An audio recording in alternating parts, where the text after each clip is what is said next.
Alright, so let's talk about something that's either your best friend or your worst nightmare: credit cards.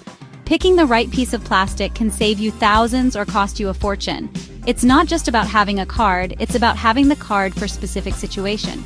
We're talking rewards, cashback, travel points, the whole 9 yards. But none of that matters if you're not strategic. So if you want to master your credit cards, spend smarter and save bigger, you're in the right place. Make sure you smash that like button, subscribe for more, follow us everywhere, and share this with anyone who needs to hear it. Let's get into it. So, when it comes to choosing the right credit card, it's not a one-size-fits-all kind of deal. You really have to think about your lifestyle, your spending habits, and what you want to get out of the card. Are you someone who travels a lot? Then a travel rewards card might be your best bet. Do you spend a ton on groceries and gas? Then a cashback card could put money back in your pocket every month. Look beyond the flashy sign-up bonuses. What's the annual fee? Do the rewards and benefits outweigh that cost year after year? Another huge factor is your credit score. The best cards with the juiciest rewards and lowest interest rates are typically reserved for people with good to excellent credit. If your score isn't quite there yet, don't get discouraged. You might need to start with a secured credit card or a card designed for building credit.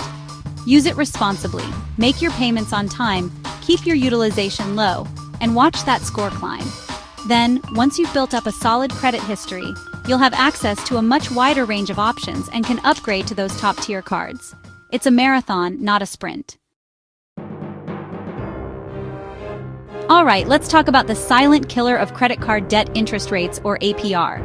The first and most obvious way to avoid paying interest is to pay your statement balance in full every single month. If you pay it off before the due date, that APR becomes completely irrelevant because you won't be charged any interest. Now, what if you can't always pay it in full? Life happens.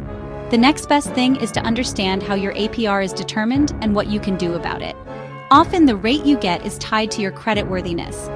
So improving your credit score is a fantastic long-term strategy to qualify for lower interest rates.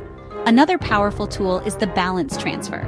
If you're stuck with a high interest rate on one card, you might be able to transfer that balance to a new card, offering a 0% introductory APR for a certain period. Just be mindful of the balance transfer fee, which is usually a percentage of the amount transferred. And crucially, have a plan to pay off the balance before that promotional period ends. Don't be afraid to negotiate with your credit card issuer. You can actually call them up and ask for a lower interest rate. The worst they can say is no, but you'd be surprised how often they're willing to reduce your rate to keep you as a customer. Swipe Smart, your guide to dodging the overspending bullet. Overspending with credit cards.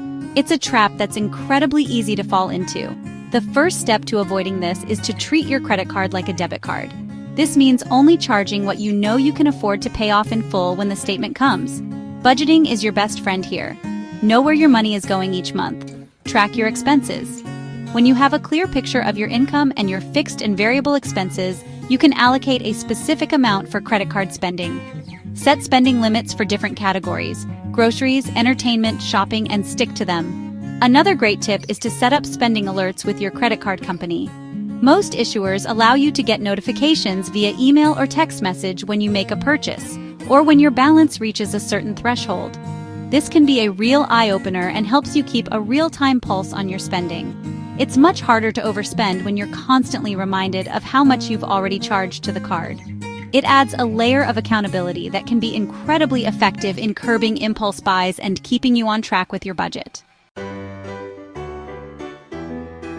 You've got this final thoughts on credit card mastery. So there you have it, a deep dive into mastering your credit cards. It really boils down to being informed, being disciplined, and being proactive. Choosing the right card for your needs sets the foundation. Actively managing your interest rates protects your hard-earned money. And developing smart spending habits ensures that your credit cards work for you, not against you. Remember, financial literacy is a journey, not a destination. Keep learning, keep asking questions, and keep refining your strategies. Thanks so much for watching, and I'll see you in the next one.